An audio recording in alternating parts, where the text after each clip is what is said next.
राजनीति का नया ध्यास, सही लोकतंत्र का सही प्रयास,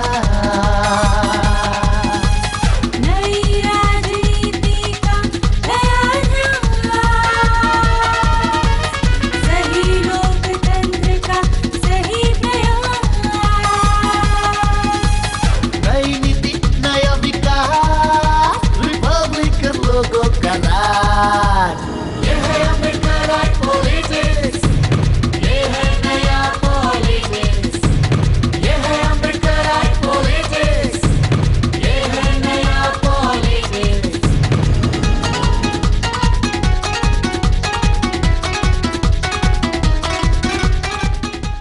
आम्बेडकराइट पार्टी ऑफ इंडिया के राष्ट्रीय आह्वान पर बुधवार को 500 जिलों में एक साथ जन आंदोलन रैली निकाली गई।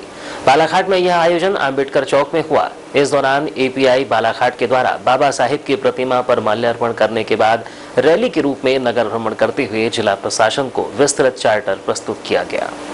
एपीआई क्या करेगी? सत्ता का संघर्ष करेगी। एपीआई क्या करेगी? सत्ता का संघर्ष करेगी। एपीआई क्या करेगी? विषमता खत्म करेगी। एपीआई क्या करेगी? विषमता खत्म करेगी। एपीआई क्या करेगी? जाति को खत्म करेगी। एपीआई क्या करेगी? जाति को खत्म करेगी। एपीआई क्या करेगी? मान सम्मान प्राप्त करेगी। एपीआई क्या करेगी? मान सम्मान प्राप्त करेगी। एपीआई क्या करेगी? मानव का विकास करेगी। एपीआई क्या करेगी? मानव का विकास करेगी। एपीआई क्या करेगी? लोकतंत्र साकार करेगी। एपीआई क्या करेगी? लोकतंत्र साकार करेगी। एपीआई क्या करेगी? भारत का विकास करेगी। एपीआई क्या करेगी? भारत का विकास करेगी।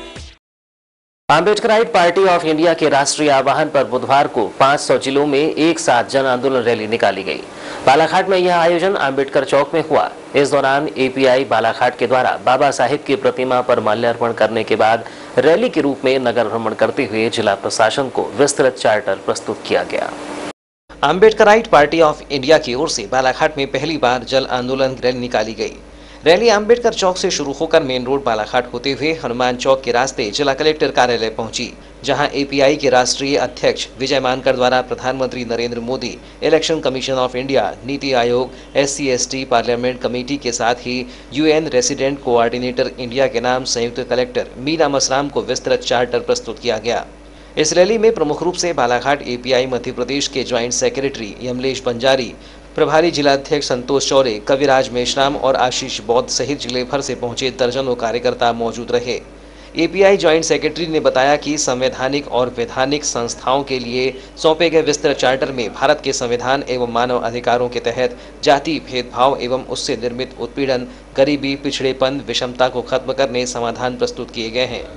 उन्होंने बताया कि भारत में जाति भेदभाव के चलते प्रतिदिन 160 और प्रति घंटे 13.5 अपराध दलित आदिवासियों के साथ घटित हो रहे हैं। इसके लिए SC/ST अधिनियम 1990 और सिविल राइट्स अधिनियम 1955 को संशोधित कर उसे अधिक कारगर बनाया जा सकता है। आम्बेडकराइट पार्टी ऑफ इंडिया के राष्ट्रीय आह्वान पर आज एक विशेष चार्टर यहाँ पे जिला कलेक्टर के नाम से सौंपा गया है। क्योंकि यह चार्टर जो था 15 अगस्त 2016 को हमारे राष्ट्रीय अध्यक्ष एपीआई के विजय मानकर साहब के द्वारा प्रधानमंत्री, नीति आयोग और इलेक्शन कमीशन ऑफ इंडिया को भेजा गया था। इसमें 17 पॉइंट का चार्टर था। इसमें पहला तो एट्रोसिटीज़ के जो मामले हो रहे देश भर में, पर डे 160 और पर घंटे में 13.5 इस तरह के SC/ST पर अत्याचार हो रहा है। इसी तरह जाति मानसिकता को प्रसारित कर रही संस्थाएं, संगठन और अधिकारियों को दंडित कर कास्ट डिस्क्रिमिनेशन को रोका जा सकता है। उन्होंने इसके अलावा भारत की चुनावी व्यवस्था को भी बदलने की आवश्यकता बताई। वर्तमान चुनावी व्यवस्था अप्रातिनिधिक होने से गरीब, ईमानदार और नैतिक लोग चुनाव में भाग नहीं लेने से देश में भ्रष्टाचार, जाति, पूंजीवाद और काले धन की समस्या होने का दावा किया।